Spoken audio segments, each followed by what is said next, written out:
Chapter 5, Section 1, Part 2. Please make sure to have your Google Doc open to submit through the Google Classroom. As you watch this video, be able to answer the questions that are on that Google Doc. Colonial schooling. Before we begin, the pictures on your screen show the inside of an 18th century one-room schoolhouse. What does this picture suggest to you about colonial schooling? Pause the video and think about it for a minute. Hopefully you came to the conclusion that in a colonial schoolhouse there really was not much space because the children were crowded together and the children of different ages all learned together in the same room. So it would be very much different from the type of schooling you receive today. So colonial schooling. If land, wealth, and hard work were valued across the colonies, so was education. Most children were taught to read so that they could understand the Bible. Only children from wealthy families went beyond reading to learn writing and arithmetic. These children learned either from private tutors or in private schools. Poorer children sometimes learned to read from their mothers. Or they attended dame schools, where women taught the alphabet and used the Bible to teach reading. Most children finished their formal education at age 7. Children's textbooks emphasized religion. The widely used New England Primer paired the letter A with the verse, "In Adam's fall, we sinned all." Beside the letter B was a picture of the Bible.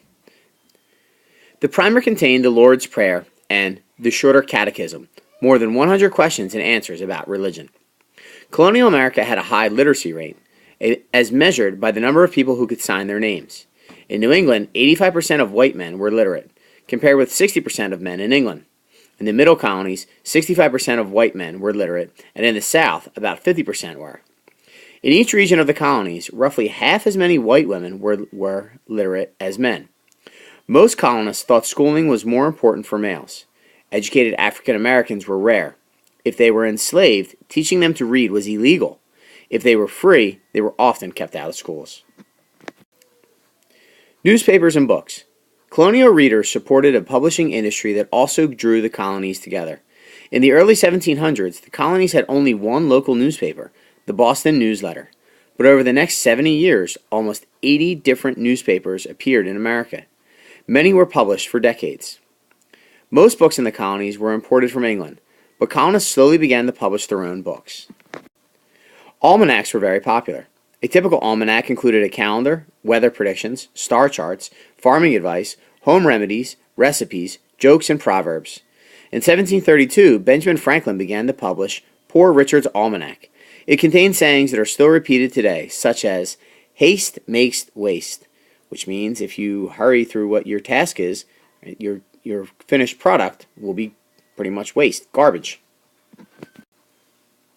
Colonists also published poetry, regional histories, and autobiographies. Most personal stories told of struggles to maintain religious faith during hard times. A form of literature unique to the Americas was the captivity narrative. In it, a colonist captured by Native Americans described living among them. Mary Rowlandson's 1682 captivity narrative, The Sovereignty and Goodness of God, was one of the first colonial bestsellers. Native Americans attacked Rowlandson's Massachusetts village in 1676 during King Philip's War. They held her hostage for 11 weeks. During that time, she was a servant to a Narragansett chieftain, knitting stockings and making shirts for his family and others. Quote, "I told them it was Sabbath day," she recalled, "and desired them to let me be.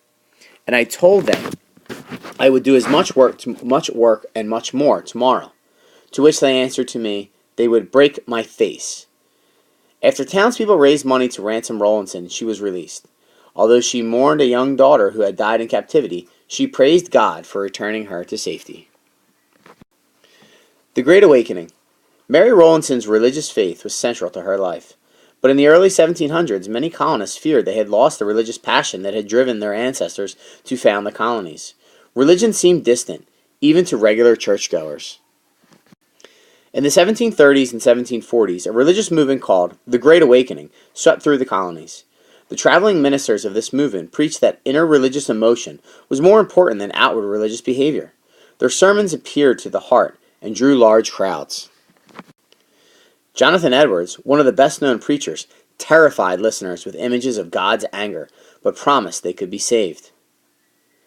And now you have an extraordinary opportunity, a day wherein Christ has thrown the door of mercy wide open, and stands and calling and crying with a loud voice to poor sinners. How awful it is to be left behind at such a day. Jonathan Edwards, quoted in Sinners in the Hands of an Angry God. The Great Awakening lasted for years and changed colonial culture. Congregations argued over religious practices and often split apart. People left their old churches and joined other Protestant groups such as Baptists. Some of these groups welcomed women, African Americans, and Native Americans. Overall, churches gained 20,000 to 50,000 new members. To train ministers, religious groups founded colleges such as Princeton and Brown University. The Great Awakening inspired colonists to help others. George Whitfield, seen here, drew thousands of people with his sermons and raised funds to start a home for orphans. Other ministers taught Christianity and reading to the Native Americans and African Americans. The Great Awakening encouraged ideas of equality and the right to challenge authority. In this way, the movement contributed to the revolutionary fervor of the colonists when they declared independence from England years later. The Enlightenment.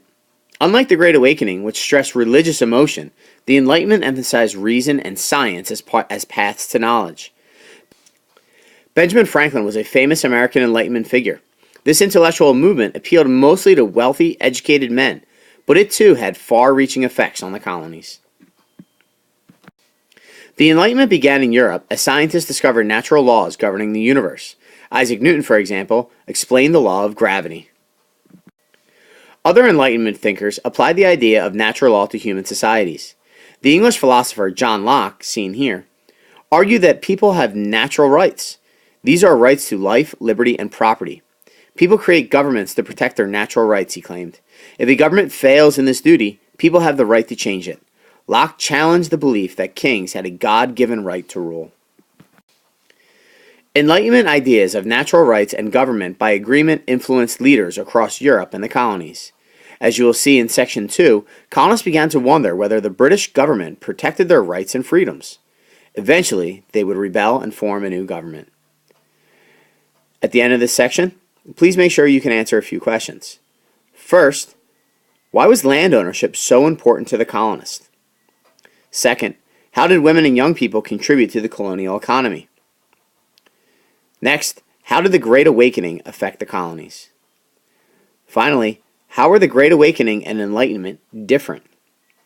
Also, please make sure that you have completed the Google Doc through the Google Classroom and have submitted.